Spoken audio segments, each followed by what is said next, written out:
Hey guys, it's me, Tepay, and welcome back to SENSEI Reviews. This is a series where I try out and review some of the art materials and supplies that I have newly acquired or already have. For this episode, I'm going to try out and review 3 brands: Prismacolor Premier, Faber-Castell Polychromos, and Caran D'Ache Luminance. Since I'm going to review 3 brands, this is gonna be a 2-part video, and this is part 1. Just a refresh, for my grading system, I have 1 up to 5, 1 being the highest and 5 being the lowest.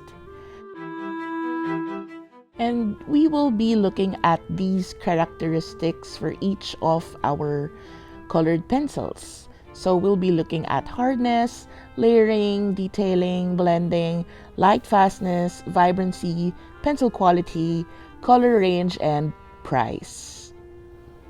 So let's start with Prismacolor. Itong Prismacolor, matagal ko nang naririnig to sa mga students ko a few years back. So I guess this is a good time to try it out. First impression, maganda yung kulay, and then yung quality lang ng pencil medyo hindi masyadong maganda. Manipis yung barrel or the wood part that surrounds the lead. Tapos hindi sealed yung dulo. So ang ibig sabihin nito, may tendency to na lumusot yung lead palabas. Lalo na kung nagkataon na hindi maganda yung pagkakagawa ng certain pencil na yon. So pag nangyari yun, hindi mo na siya magagamit.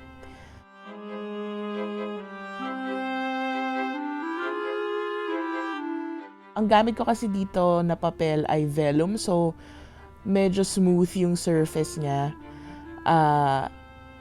And okay naman yung hagod ng pencil.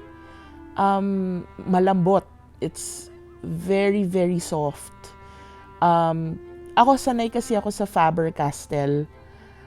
So, medyo nakakapanibago yung pagkalambot nitong Prismacolor. Parang siguro maitutulad ko siya sa watercolor pencils ng Faber. Yung ganun kalambot.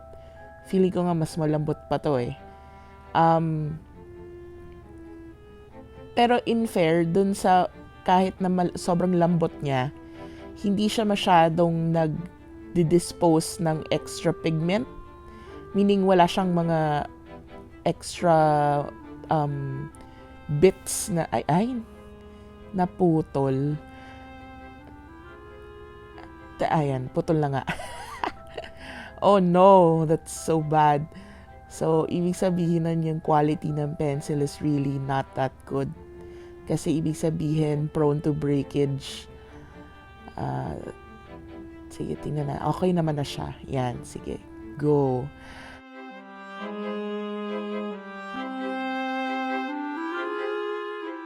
In terms of color, very vibrant yung color niya. Ang ganda nga ng kulay niya actually. So, kung mahilig ka sa saturated colors or pigments, I think okay ang Prismacolor for that one. The black isn't that dark. Parang mas gray. Tapos medyo weird yung texture niya. Okay. So, nagbe-blend yung white. Pero hindi siya nag-over. Nag-over naman pala siya ng konti. Pero may blending na nangyayari. Ang galing ng blending nito. Grabe. Ngayon, alam ko na kung bakit gusto siya ng mga estudyante ko. Try natin na mag-form ng kahit man lang a sphere para masubukan natin yung blending, layering ng Prismacolor. Sa ngayon, I'm just applying a light layer of cerulean blue. And then, ang ganda ng kulay na ito. Sobrang vibrant. I love it. So, okay naman yung layering niya so far. Ngayon, binidiinan ko na to kasi I'm trying to blend it out. Ayan. Ayan na nga. Nagbe-blend na nga siya. Ang galing. Grabe. Ang Faber-Castell kasi na nasubukan ko ay yung student grade, yung pula yung packaging. So, hindi ganito to. Iba to. Iba. Yung Faber-Castell na dati kong ginagamit, matigas pa yun eh. Ito, lambot to. Grabe.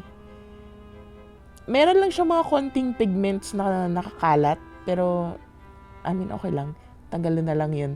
Kasi kapag nagstay yun, tapos nahalo mo siya sa like a lighter color, para na siyang dumi.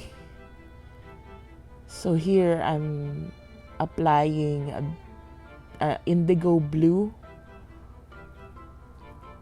for the darker shade. So far, okay pa naman siya. Okay pa rin ang layering niya, in fair. Ayan, so habang nagbe-blend ako, yung set kasi na nakuha ko ay 72 colors. I think hanggang 150 plus ata yung pinakamarami nilang set. Yung 72 colors ay mga around 2,000 plus. So, pumapatak ng mga around 30 plus pesos ang isang pencil. Not bad for something na ganito yung ginagawa ng pencil. I mean, ang creamy, ang soft, blending is really easy. So, okay siya. Pero yun nga, meron nga lang din siyang mga quality issues. Pero, so far, I'm liking Prismacolor. Isang test din for the colored pencils if okay naman yung quality niya is kung nagtasa ka tapos nababali siya habang nagtatasa ka, yun talaga, sign talaga na hindi maganda yung pencil. But so far, okay naman tong Prisma. Hindi lang siya ganun katalas kasi nga malambot yung lead eh. Pero okay pa rin. May pros and cons naman talaga. Tsaka ang ganda ng kulay, very vibrant. And marami siyang color selection. Tapos mura pa. So, I guess tama naman yung naririnig ko na sulit talaga siya. So, let's move on to Faber-Castell Polychromos. Ito. Shucks. Okay, ang ganda. Ang ganda din ng colors nito. Oh, grabe. Pero syempre, medyo ang kaya ko lang ay ang 24. Hindi ko kaya yung 72 colors kasi medyo madugo siya. Mahal siya. Hindi na ako mag-sugarcoat dun. Tas kung ikukumpara ko naman yung palette, pareho naman. So, at least medyo similar naman yung magiging comparison natin for the swatches and for the blending. I-compare ko lang yung Faber and Prisma in a bit. Ito, mas mataba si Faber. Tapos, tinan mo, sealed yung dulo. Ibig sabihin nun, maganda yung quality ng pencil. Una, mas malaki yung barrel niya. So, ibig sabihin, mas protektado yung lead sa loob. Tapos, sealed yung dulo. So, walang drama na magaganap na lulusot yung lead dun sa dulo. Kasi ang tsaka talaga nun. So, let's try this out. Tapos napansin ko, I mean, may mga vibrant colors sa Faber-Castell. Pero meron mga type na ganito, neutrals. Ang ganda nito. Sa Prisma ata, dun sa ginamit kong palette or tray, parang hindi ganito ka-neutral yung mga nandun. Mas more on primary and vibrant colors yung nasa Prisma. And in terms of hagod, bilang oil-based ang Faber-Castell, kasi yung Prisma ay wax-based eh. So, kaya siya malambot. And ang Faber-Castell is oil-based. So, mas matigas yung lead niya. In terms of blending, malamang medyo mahihirapan ako dito. Not as much as sa Prismacolor na suabe. Malamang ang mangyayari dito sa Faber-Castell is yung blending ko is more on layering rather than the same layering I did for Prismacolor. So, in terms of price, mahal siya. For this set na 24, nagbayad ka ng 2,000 plus. So, roughly, pumapatak mga 90 to 100 pesos per pencil. In terms of colors or vibrancy, mas vibrant si Prismacolor. Pero meron din mga magagandang kulay si Faber. Like, check out that phthalo blue. I mean, hello, ang ganda kaya nung pigment niya. Tapos, pati yung magenta, maganda rin. And the deep scarlet red, maganda rin siya. Na-appreciate ko yung neutrals. So, okay yan. And since maganda yung pagkakagawa ng pencil, meaning maganda yung quality ng pencil, hindi siya prone to breakage. Which is a plus. Kasi syempre nagbabayad ka ng mahal para sa pencil, di ba? Subukan natin yung white. Oh no. Oh no. Okay, hindi nga. I mean, may konti siyang blending, pero hindi siya nagbe-blend. Unlike how Prismacolor blends. So anyways, let's try this out. Same, gagawa rin ako ng sphere. Pero ito, malamang layering ang mangyayari. So, I'll just layer first a thin layer ng light blue. And then, let's see what happens. Tignan mo yung kulay na yun, oh. Grabe, ang ganda. Ayun, so since hindi siya soft, hindi siya rin creamy. So, ang ginagawa ko dito is when I apply the colored pencils, hindi lang ako one direction nag-a-apply. Ewan ko kung napapansin niyo yun. Nag-a-apply ako in all directions. Kasi yun lang yung tanging paraan para ma-cover mo yung lahat ng kumbaga teeth ng paper. Para wala yung mga white spots. Kasi minsan kapag nagkukulay ka sa colored pencils, di ba merong white spots na natitira. So, para mawala yun, you really need to apply the colored pencils in different directions. Parang cross-hatching but in steroids. Yan. Ayun, habang ginagawa ko tong sphere, na-realize ko na nagbe-blend din pala si Polychromos. Masyado ko siyang ginudge ng maaga. So, I guess best of both worlds siya. Meaning, kaya niya mag-blend, at the same time, kaya niyang mag-details.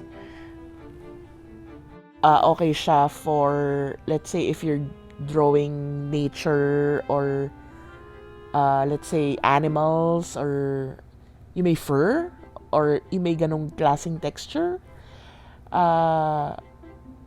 Kasi feeling ko hindi mo to magagawa with Prismacolor eh. Kasi since malambot si Prisma, mas, what's the term?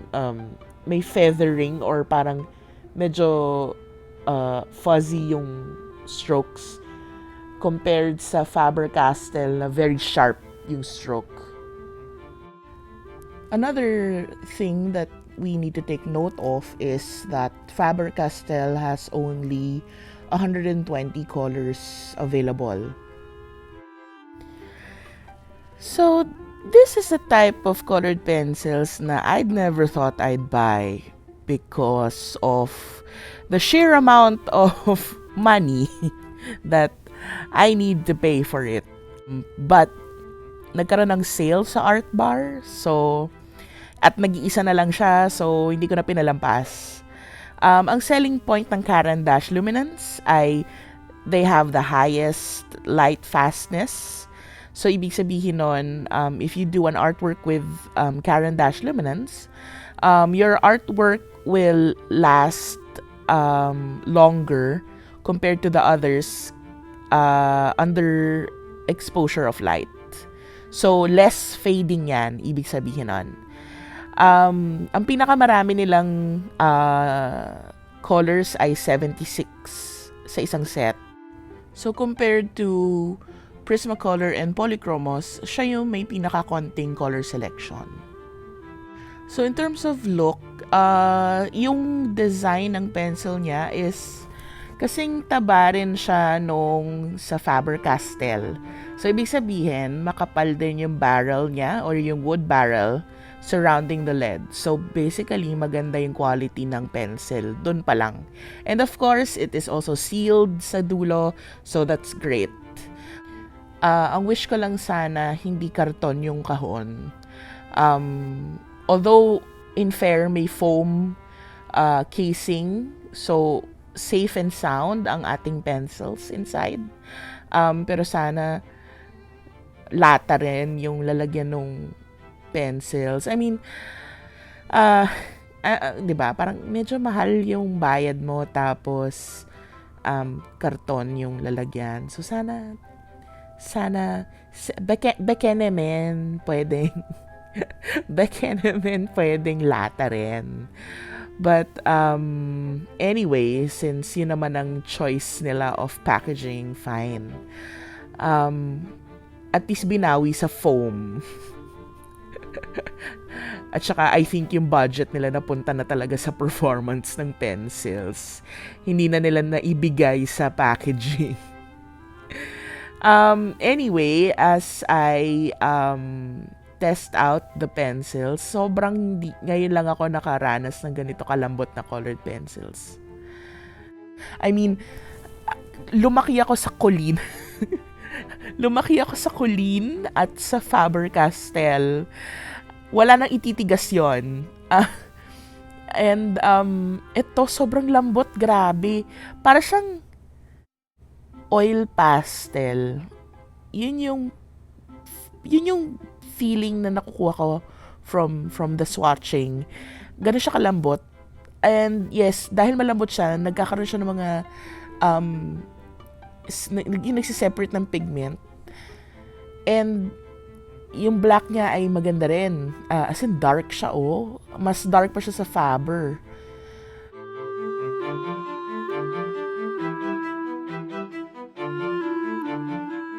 I bet, winner si White.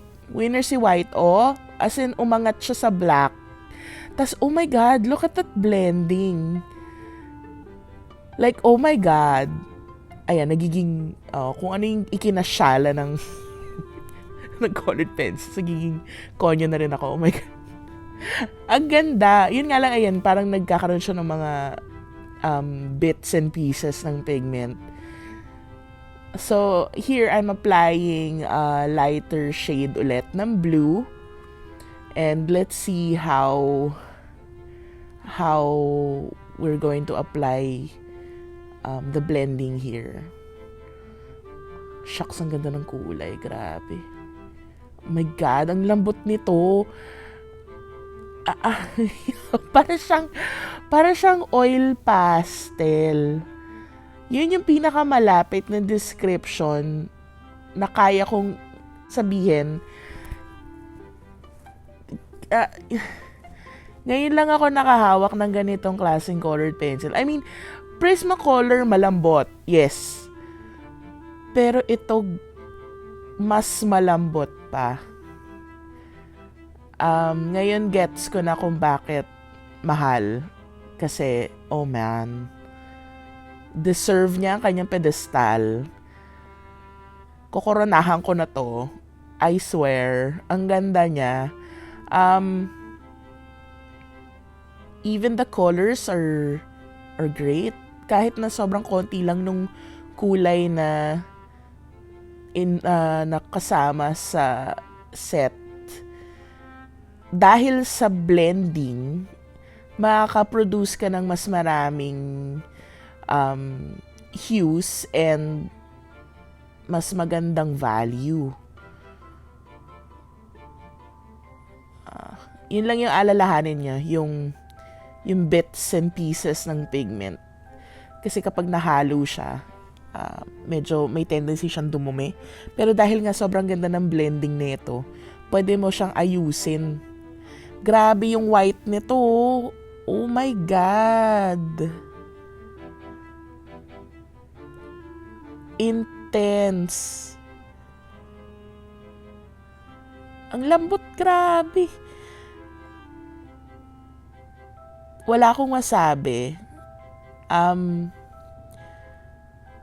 Wala akong masabi. Ang ganda niya. Siguro, yung presyo na lang niya talaga kasi ang mahal. So, I mean, kung magsiseryoso ka na mag-colored pencils all the way with your, let's say, with your commissions, then go ahead. Bili ka nito, tapos bawiin mo na lang sa mga commission mo yung ginastos mo for the Caran D'Ache.